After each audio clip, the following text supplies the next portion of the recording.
Merci de choisir HK6 Télévision. Vous nous regardez de partout à travers le monde.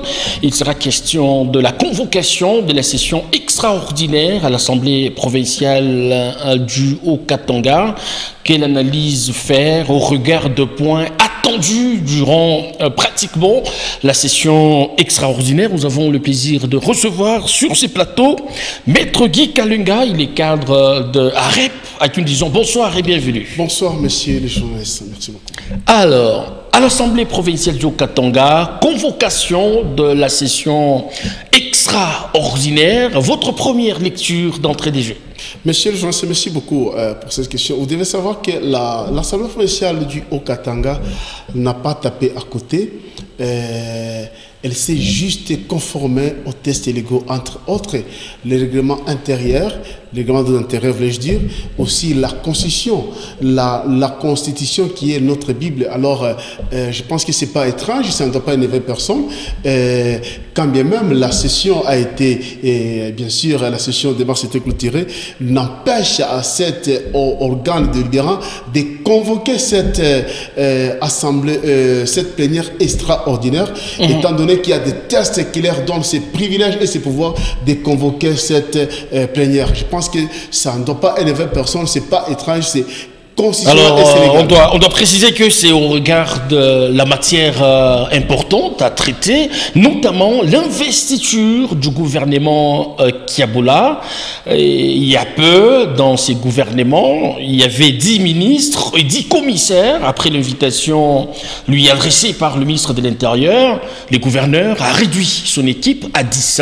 Est-ce par pression ou c'était un ballon d'essai? Écoutez, je l'ai toujours dit que l'autre fois, je l'ai dit, je crois si c'était si c'est plateau ou bien un autre plateau, j'ai dit ceci que M. Kiaboula, c'est un monsieur qui intègre, c'est un monsieur qui génère, c'est une personne qui écoute.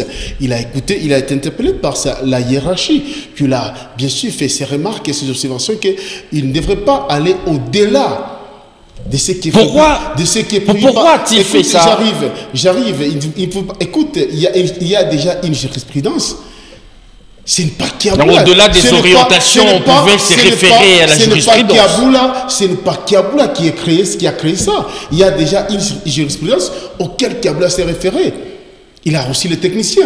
Oui, quand bien même il y a aussi un patron de l'intérieur que nous saluons en passant, l'actuel vice-premier ministre chargé de l'intérieur. Il a interpellé des gouverneurs du Haut-Katanga et celui de la ville-province de Kinshasa. Il les a interpellés pour revenir aussi à respecter la Constitution qui est notre Bible. Je ne pense pas que ça ne doit pas énerver une personne. Et Jacques Kiaboula étant une personne intègre et qui écoute et qui comprend bien, il s'est conformé à cette constitution qui parle de 10 ministres. Je pense pas qu'il y a une personne qui serait ou qui a été énervée. Alors, investiture de ces 10 ministres, comment est-ce que vous avez d'abord trouvé la composition de cette équipe? Il y a certaines têtes qui ont signé leur entrée dans l'équipe, d'autres ont été débarquées. Écoutez, débarquer, oui, comme vous l'avez dit, c'est normal. Il n'y a personne qui est né ministre. Il n'y a personne qui est appelé aussi à demeurer ministre à vie. Je salue ces gouvernements, l'équipe gouvernementale, l'équipe du gouvernement du Haut-Katanga que le gouverneur Jacques Kiaboula a constitué. Je pense que c'est un gouvernement qui est constitué de techniciens. Quand j'ai vu la composition, certainement, il y a des nouveaux visages qui apparaissent, mais ce sont des personnes qui sont familiers, qui connaissent bien le fonctionnement de la province du Haut-Katanga, qui connaissent les 6 coins, entre autres, c'est-à-dire les 6 territoires, qui connaissent bien le fonctionnement de la province, qui savent et qui connaissent les réalités de la province du Haut-Katanga. Ce sont des gens qui vont aider Jacques Kiaboula à développer cette province du Haut-Katanga pour les quinquennats que nous lui avons accordés, les 5 quinquennats que nous lui avons accordés. Alors, sur 6 territoires qui composent la province du Haut-Katanga, Jacques Kiaboula a octroyé 7 ministères. Une bouffée d'oxygène pour vous qui voulez à tout prix être servi. Écoutez, c'est pas seulement parce que nous qui voulons, je pense qu'il pouvait même aller à 100%. Il pouvait même aller à 100%, au Katanga 100%. Mais Jacques Kiaboula aujourd'hui a prouvé il a prêché le vivre ensemble. Ah bon? À quel niveau? Il a prêché. Écoutez, dans son gouvernement, comme vous l'avez dit, parce que c'est vous qui l'avez évoqué, c'est une question que vous venez de poser. Allez-y. Je voulais vous dire ici, je voulais vous démontrer noir c'est blanc que les gouverneurs, les 20 gouverneurs Jacques Yaboula de la province de Okatanga, il vient de prouver aujourd'hui noir c'est blanc qu'il a les oreilles, il écoute ce que les chefs de l'État a toujours prôné, le vivre ensemble. La constitution qui est notre Bible dit que toute personne a droit d'élire domicile partout où il voudra. Et aujourd'hui, Jacques Yaboula a prouvé, il a bien de le prouver, avec vous venez de l'évoquer, 7 gouverneurs et 7 ministres, voulais-je dire, excusez-moi, 7 ministres au Katangé et 3 autres qui ne le sont pas. Nous disons, ce sont des gens qui sont dans la province du Haut-Katanga et ils méritent de bénéficier de cette intégralité de la province du Haut-Katanga. Nous ne pouvons donc là, il n'y a plus de remarques à lui faire par rapport à la sélection des animateurs. Il n'y a plus de remarques. Il n'y a plus. Nous lui accordons cette chance. Écoutez, nous lui accordons cette chance. Et l'équipe que Jacques Yaboula vient de nommer aujourd'hui, nous attendons qu'il puisse apporter un plus à Jacques Yaboula. Il y a entre autres les techniciens. Passez-moi l'expression, je ne voulais pas citer le nom des gens ici des ministres. Il y a les techniciens, la personne des les ministres de la Santé, Dr Sambi. C'est un technicien. Il y a le ministre des Finances. Il y a également le Bobo Maloul qui vient encore de revenir. Ce sont des techniciens qui ont eu à travers avec Yaboula. Il y a aussi votre conseiller,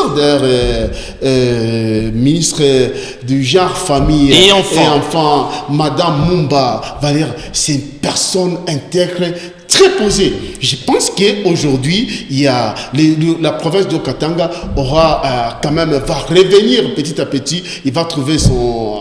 Alors, dans son discours devant l'Assemblée provinciale, les gouverneurs, est revenu pratiquement sur le 6 piliers du président de la République. Ces piliers vont constituer son champ d'action. Comment vous trouvez son programme de gouvernance? Écoutez, Jacques Yaboula, c'est quelqu'un qui accompagne le chef de l'État dans sa vision politique. Je pense qu'il ne pouvait qu'à revenir sur ces 6 piliers du chef de l'État. Et c'est ça même le pilier majeur aujourd'hui sur toute l'étendue de la République, non seulement sur toute l'étendue de la République, aussi la province du Katanga. Les 6 piliers que l'État en a besoin, c'est aussi la province du Katanga a besoin de ces 6 piliers. Nous avons pour le développement, l'infrastructure, nous avons pour le problème de l'emploi, la jeunesse, la création d'emplois, nous avons pour le des social. Que sais-je encore?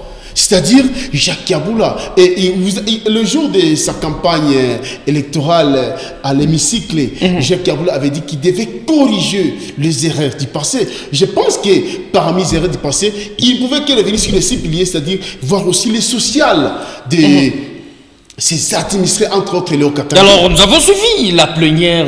Il y a plusieurs questions ou remarques qui ont été formulées lors de l'ouverture de cette session extraordinaire. Il y a ces groupes parlementaires qui estiment que la masculinité positive n'a pas été de mise comme c'est le cas au niveau national. Écoutez, je pense que qu'est-ce que vous voulez parler de la représentation plusieurs députés. Je voulais parler de la représentation des femmes parce que dans le gouvernement Jacques Yaboula qu'il n'y a que des femmes. Je pense que lorsqu'on parle de parité, il y a question d'interprétation. On parle de la représentativité. Je pense que les 2 femmes qui sont là suffisent. C'est pas la fin, mais je pense qu'elles vont faire 2 sur 10. Passable. Écoutez, jusque-là, c'est passable. Moi, je trouve pas là, ça doit énerver personne. Je pense que les femmes voudraient qu'elles soient même à 4. On pouvait aller même à 5, même à 10. Écoutez, il y a un problème qui réside dans le chef des personnes qui doivent accorder la chance aux femmes. Lorsque nous sommes allés aux élections, la femme elle-même n'a pas pu donner confiance à la femme. Passez-moi cette expression, cette tautologie. Donc les femmes ne se sont pas soutenues. Ne se sont pas soutenues. Hein? Mais ici, lorsque Yaboula quand même a respecté la parité, la représentativité de ces 2 femmes-là, ça vaut. Je vois la dame là qui est chargée de quoi de mine, si je ne me trompe pas, de mine ou quoi. Et Madame Mumba Valérienne, une femme capable, une femme très posée, intègre. Je vous dis, c'est une femme intègre qui gère le genre et enfant. Alors, de ces 6 piliers qui constituent l'idéologie de sa gestion pour ce deuxième mandat, lequel de ces 6 piliers doit constituer une priorité, à votre avis? Écoutez, tous les 6 piliers, c'est aussi une priorité. Mais tout dépend de la politique et de la vision lui-même du chef de l'exécutif provincial. La plus haute autorité de la province de Katanga pense par où il veut passer. Même moi, si ça dépendait de Guy Kalenga, parce qu'il n'a pas encore constitué son cabinet, il a ses techniciens entre autres les ministres, mais si Guy Kalenga faisait partie de son cabinet politique, je demanderai à mon vaillant gouverneur Jacques Yabula. On espère que ce n'est pas une demande indirecte. Non, c'est pas une demande. Qu'il vous approche. Écoutez, c'est une personne qui écoute, qui comprend. C'est une personne qui a une vision qui tend sa main à toute personne qui souhaiterait lui apporter un plus sur le développement de ce pays. Même si c'est une demande, je pense que ce n'est pas un péché. Écoute, je souhaiterais à Jacques Yabula de commencer par l'infrastructure routière. Nous devons faciliter, je l'ai toujours dit, le développement d'un pays, le développement d'une ville, le développement de toute une province commence par l'infrastructure routière. Au niveau urbain ou parce qu'il y a d'autres remarques formulées par rapport à son programme de gestion? Semble-t-il que c'est dans les grands centres où on voit une dose d'amélioration, mais dans les fins fonds, est-ce le cas? Messieurs les journalistes, j'ai bien dit, nous demandons à Jacques Yabula, si ça demandait de Guy Kalenga comme son prochain conseiller dans son cabinet, je demandais à Jacques Yabula de commencer par l'infrastructure routière. Que ce soit à l'intérieur, que ce soit au niveau urbain, au niveau provincial ou je ne sais pas quoi, mais qu'il commence par ça. C'est très capital. Le deuxième pilier, les sociales. Qui doit passer par quelle opération? Création de l'emploi? Création d'emploi. Avec Kanyama Kassese qui est de l'apanage du service national. Écoutez, si l'initiateur de Kanyama Kassese aurait demandé le conseil à Guy Kalenga, je pouvais demander que Kanyama Kassese devait être comme sous forme du, comment on appelle, de création d'emploi. C'est-à-dire, si on pouvait lancer offre d'emploi à Kanyama Kassese sous prétexte que tout celui qui pouvait aller à Kanyama Kassese, je me rappelle, là, nous sommes en 1997, oui, 97, l'entrée de l'AFDEL. L'armée, avec Feu Musée Kabila, paix à son âme, il avait lancé $100 à tous celui qui pouvait intégrer l'armée. Aujourd'hui, l'intégration dans l'affaire Kanyama Kassese, ça pouvait aussi être comme création d'emploi. Dans ces cas-là, beaucoup de jeunes pouvaient rejoindre Kanyama Kassese. Ici, comme si on est en train de contraindre les jeunes. Et ça a une image subjective. Alors dites-nous. Ici, nous demandons à Jacques Yabula, premier pilier, l'infrastructure routière. L'infrastructure routière, ça va permettre, ça va lier la communication des 6 territoires. Aussi, le deuxième pilier, c'est les sociales. Vous l'avez déjà dit. Les sociales, c'est par rapport au paiement des fonctionnaires de la fonction publique. Alors, dites-nous. Et la sécurité aussi. La sécurité. Alors, dites-nous, quelle est cette erreur que vous n'aimeriez pas que Jacques Yabula revienne? L'erreur que je n'aimerais, il est mon frère, je dois dire tout. Allez-y.